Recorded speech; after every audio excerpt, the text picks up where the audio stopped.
Jimmy Stewart had a different vision for his life as a young man. He wanted to attend the U.S. Naval Academy and become an aviator, but he had to become a famous Hollywood actor first, and then he got another shot at the military. When World War II broke out, he went and enlisted even before the United States had entered the war. He was rejected by the Army at first for being underweight, but with the help of a Hollywood friend, he was able to tip the scales in his favor, entering the Army in 1940. After spending a year training new pilots in New Mexico, he was finally sent overseas to fly B-24 Liberator bombers over Nazi-occupied Europe. At a time when aircrews were expected to be killed between 8 and 12 missions, Stewart had flown 20. He began flying combat missions, and on March 31st, 1944, was appointed operations officer at the 453rd Bomb Group, and then chief of staff of the 2nd Combat Wing, 2nd Air Division of the 8th Air Force. He was stationed in Europe through the end of the war, receiving 2 Distinguished Flying Crosses, 4 Air Medals, a Presidential Unit Citation, and the French Croix. When a producer asked him why he would give up his screen career for the military, he said, "This country's conscience is bigger than all the studios in Hollywood put together, and the time will come when we'll have to fight." Wow, what an American. To finish up a little bit of his story, Stewart came from a long line of military service. Both grandfathers fought in the Civil War, and his father was a veteran of the Spanish-American War and World War I. He was a patriot and wanted his turn to serve. One thing I touched base with in my book was my grandfather, and so many of the characters in my book had family members that went back to the Civil War. And we kind of forget that some of these veterans, it was kind of a family tradition to serve in the next war. Mm-hmm. So Stewart at first was regulated to doing newsreels and public relations stunts for the motion picture division. But at age 33, he was too old for aviation cadet training. He applied for an Air Force commission based on his education and flight experience. He had logged personally 400 flight hours as a private plane pilot, while his Hollywood career took off, and was promoted to 2nd lieutenant in 1942. Same situation as with my grandfather and his brother.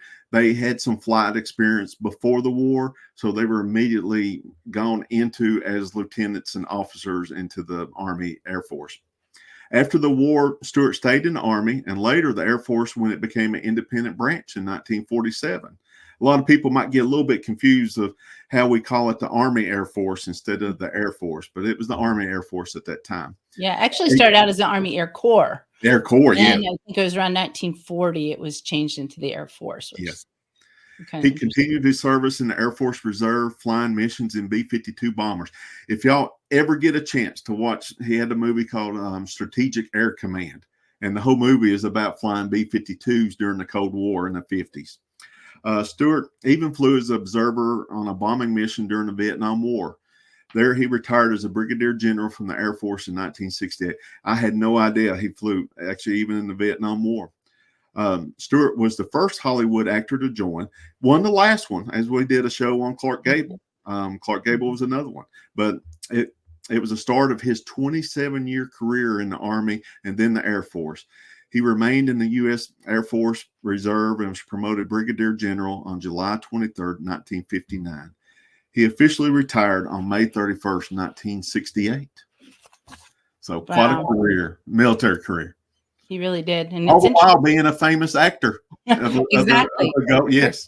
Very famous actor. In fact, he had filmed some of his most famous films before the war that people will recognize. Can't Take It With You, Mr. Smith Goes to Washington, The Philadelphia Story. All of those had come about before the war. But, after he had been a very important part of that bomber group, obviously he had some very high positions, but when he came back, he kind of thought his Hollywood career was over. And in the late 30s, he thought it was over. Yes, at 37, At 37, with all of the stress and the PTSD, he actually looked more like he was 50. And Mm. he had been a leading role in a romantic, handsome, the Hollywood hunk.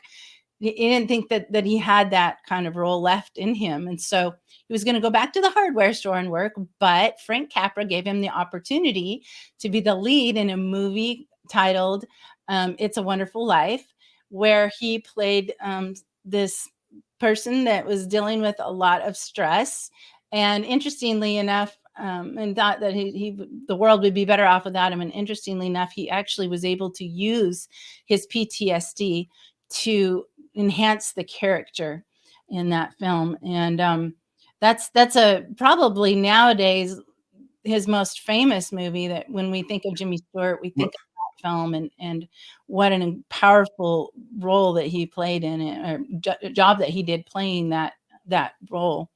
I'm gonna share what my kids call my useless trivia knowledge, and one of it is On a Wonderful Life. And at the time of its release, was kind of a box office bust and was forgotten about for Mhm. decades until this little TV station in Atlanta, Georgia, called WTBS, bought the rights to the movie to fill up airspace around Christmas time. And so they started showing it all the time. As we used to remember, TBS would do those 24-hour movie marathons where they show and that's where he got famous with the new generation Yeah. of TV watchers through And cable TV. nowadays it wouldn't be Christmas without It's a Wonderful It's a Life. Wonderful Life. And of course, now me personally, I remember his Alfred Hitchcock horror type movies is what I remember him for the most, and enjoy. Mhm. And he was actually quite an acclaimed actor. And gosh, Vertigo was one of Hitchcock's best movies, and he was in that. And then of course, Mm. Rear Mirror. So yeah, just a little trivia on Jimmy Stewart besides his military career. Yeah, he's really a true patriot. I think just the fact that he wanted to go and serve even at his age, it was definitely out of patriotism, like you said, a love of his country, and not not to go and make a big deal out of himself being an actor. Although I do believe they used his role as an opportunity to get more enlistments, as well as they often do with actors. Yeah, and one thing you got to hand it to him, and we did Clark Gable. They did that out of patriotism, and they had a whole career afterwards where they never ever even talked about it. Yeah. And can you imagine now if somebody does anything like that, Mm, they put all over social media, and mm, just think about it. I mean, they served their country, and as my grandfather used to say, they did their job, and that was it. yeah. And that was what you were supposed to do. And they went on. They didn't try to get fame and fortune from it. Amazing stories. Amazing Yeah. stories. Truly, truly amazing.